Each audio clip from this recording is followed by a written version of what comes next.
Kaya ko po nasabi, Senator Robin and Senator JV, na murder, alam nila na yung barko nila hindi seaworthy.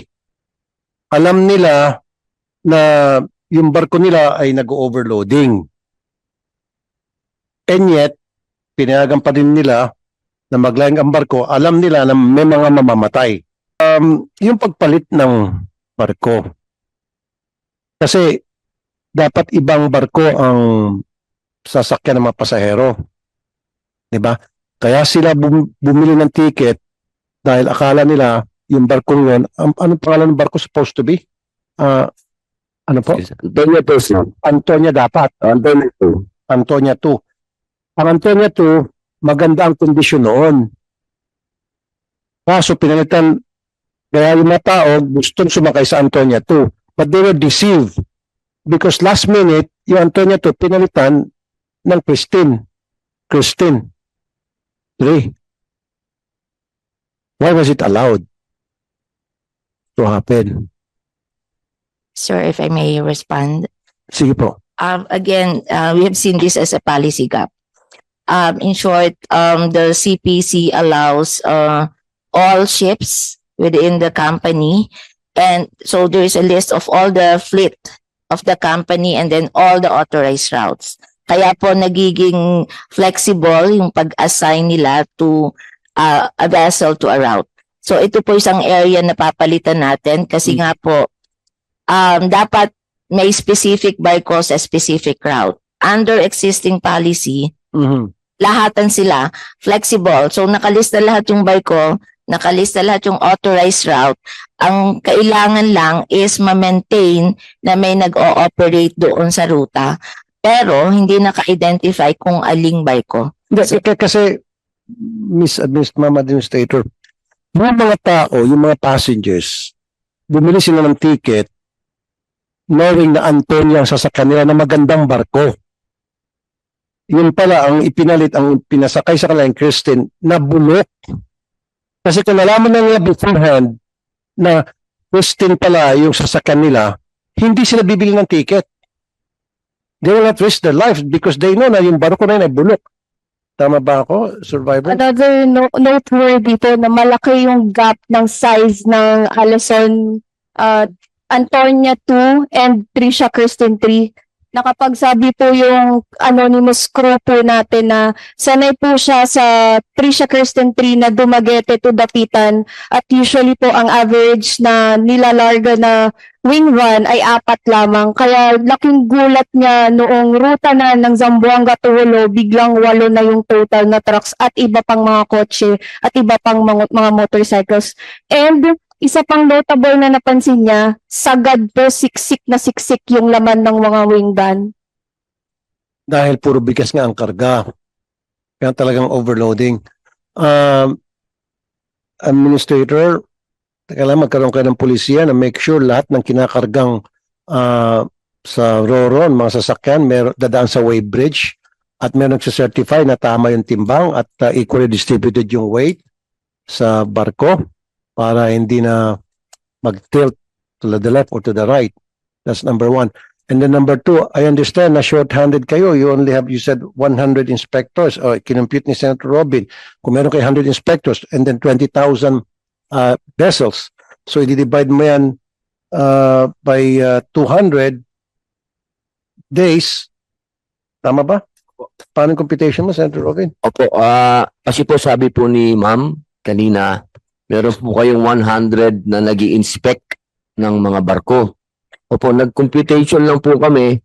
Kung gagawin po nila yung 100 po na yun, kung gagawin po nila yung trabaho po nila, sa loob lamang po ng 200 araw, matatapos po nila yung inspeksyon sa 20,000 na barko. Ang hinihiling lang po sana namin, gawin po nila sana po yung trabaho po nila na mag-inspect po kasi kung 100 po, kayang-kaya po nila yung 20,000 na barko po sa 200 araw po. Kasi ang isang taon po ay 365 days po. Yun lang po ma'am, request lang po namin yun at syempre po, buhay po ng tao ito ma'am. Paulit-ulit pa. So meaning, pwede namang gawin palang kahit na twice a year mag-inspect ang marina. Kung 100 personnel, meron kayo nag-inspect. Okay? And then, marina, yung lahat ng mga barko na more than 30 years, pag-retire nyo na. So, kung tatanungin nyo, yung sinampahan kong barko dun sa Batangas, 52 years old. Sobra-sobra na yon, delikado yon. Tragedy waiting to happen sa barkong yon. At saka training marina sa lahat ng mga crew, yung crew na nakita ko mismo, na witness ko, he doesn't even know how to wear a life vest. Chief mate ito.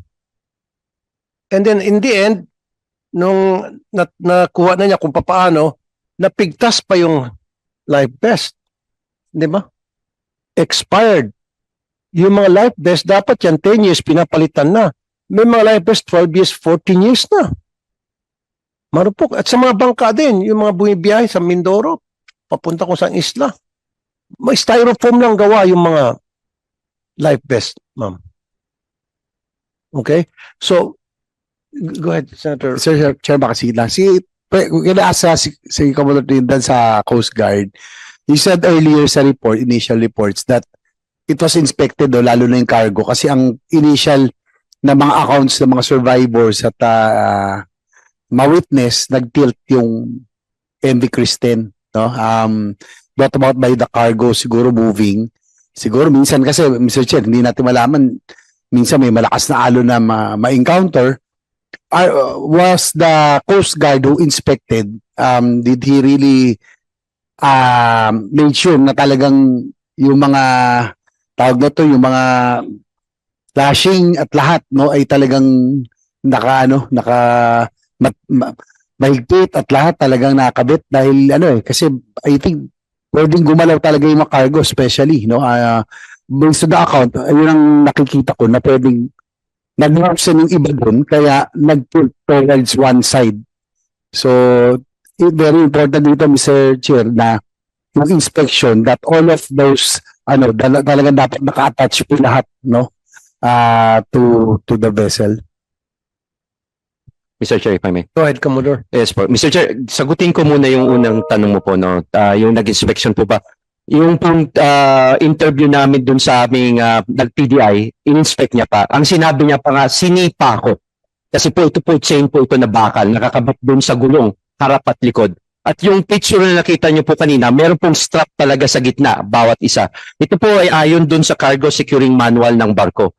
Kung sa condition po noon, ang itsura daw po, hindi po kalawang, nakita nyo noon sa picture po, is it enough? Hindi pa po natin masabing yes, enough na. Kasi subject pa po sa maiangat natin barko, or the very least, yung ROVs, our technical divers can inspect. Kasi po what is shown, yun yung nasa picture, but baka po hindi na yun ang totoo pag nakita natin. Second po, yung sabi po kanina na pwede po mag-shipping, dapat po, yun po talaga ang purpose why we last vehicle.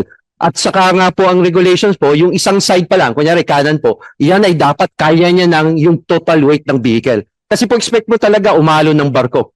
Ito po ba'y nasunod? That is still subject po sa investigation. Ulitin ko lang po, Mr. Chair, if you may allow me, yung sinasabi ni Sir Noor kanina na sinabi namin hindi overloaded. Yun po ay base sa testimony po ng aming pong na-interview. At kung nakita niyo po yung picture kanina, may mga bakante pa pong slot. And according to our PDI, hindi po sub-sub yung Plimson mark.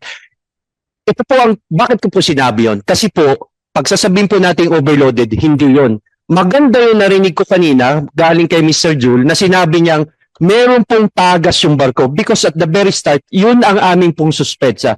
Kasi po pag titignan mo, maayos ang pagkakala. Sir, Commodore Fonseca, no, doon sa presentation niya kanina, yung parang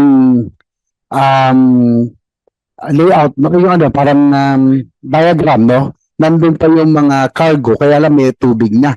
Sino pong nun? Whose account was this? This is one of the account of the officers that we interviewed. I don't know if that's the bosun or the chief officer po na na-interview po natin.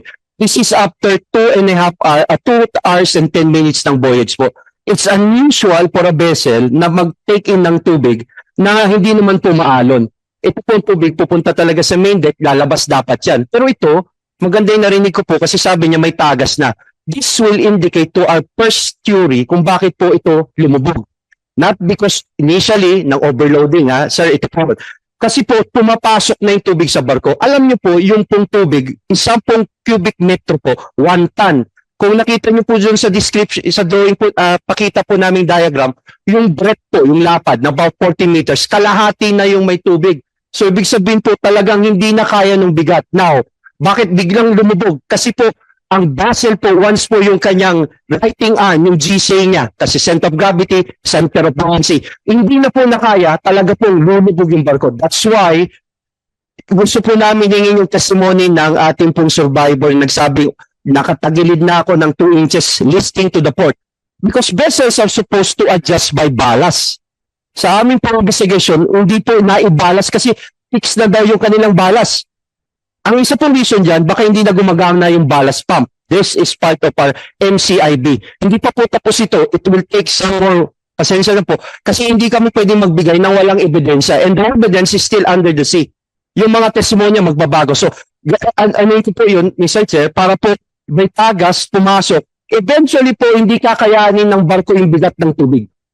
Kasi po, nung umalis kayo, hindi naman siya sadsad. But kanina may narinig po kong testimony na sabi po, yung makina hirap na hirap. We would like to take that because that will indicate that something is wrong with the engine. That will indicate the vessel was not seaworthy in the first place. Ito po, hindi namin magagawa bilang PDI because pre-departure. This should have been done by the officer on board para po hinto yung barko. Mr. Chair, medyo mahaba, but rest assured po, ma'am, pati yung sinasabi nyo na prank calls, yung testimonya po na yung pong picture sa tal, we understand yung sensitivity po ng aming picture. But ang aming pong intent po was to show to you na may mga technical divers po tayo na ready po mag-dive. Hindi po namin sinasabi na i-deceive kayo na nagda-dive na. Kasi po sa baba po ng caption may nakalagay the divers po. Again, kahit ano pong paliwanag ko, hindi ko po mapaalis yung sama ng loob po ng ating mga witness. So, we understand po that. Makaasa po kayo, yung pong involved na nag-post pa nun. Ako po yung taong naging negligent po doon sa kanyang sensitivity. Isa po kakasuhan din po natin. Yung parusa po, ipapaalam po namin sa inyo para magkaroon po tayo ng katarungan po rito. Maraming salamat po, Mr. Chair.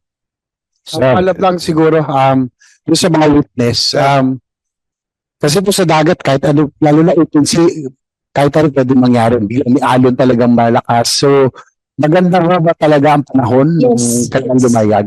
Kaya gusto natin alam. CG earlier on the second slideshow, if I'm not mistaken, that no other conditions at pangalawa po, gusto lang po namin i-remind ang lahat na ang basis po ng PCG na hindi overloading ay mere diagram. Again, wala pang weighing scale. So bakit po pinipilit natin na dahil lang sa diagram po nila na testimony ng kanilang mga officers, malamang po it's in their best interest po na i-establish natin na hindi overloading. Again, walang scale. Bakit po natin na po na overloading? Hanggang calculation lang po tayo. Kasama ko po, witnesses po, nakita po may mga anonymous, sino po kami na nagulat, nasiksik yung wind vans, na hindi ito normal, dahil sanay po silang halos 1 taon na silang nakasampa sa Trisha Christine 3, Dapitan Dumaguete na 4 lang, sagad na yung 4.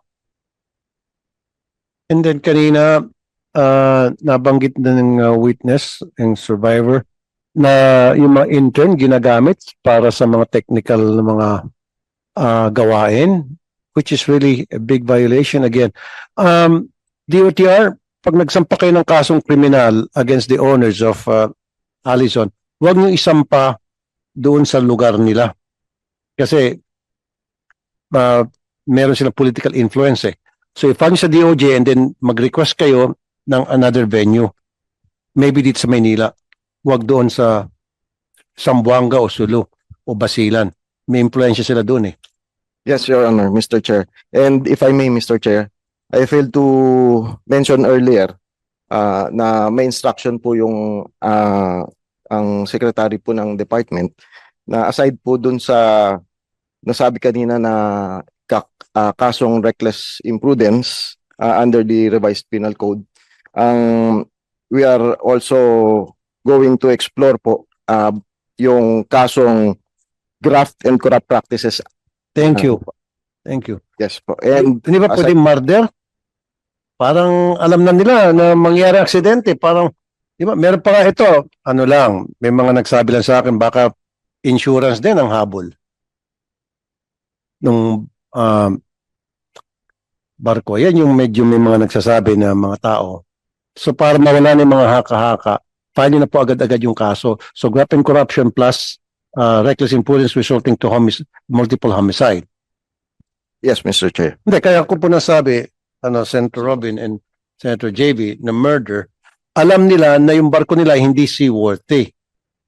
Alam nila na yung barko nila ay nag-overloading.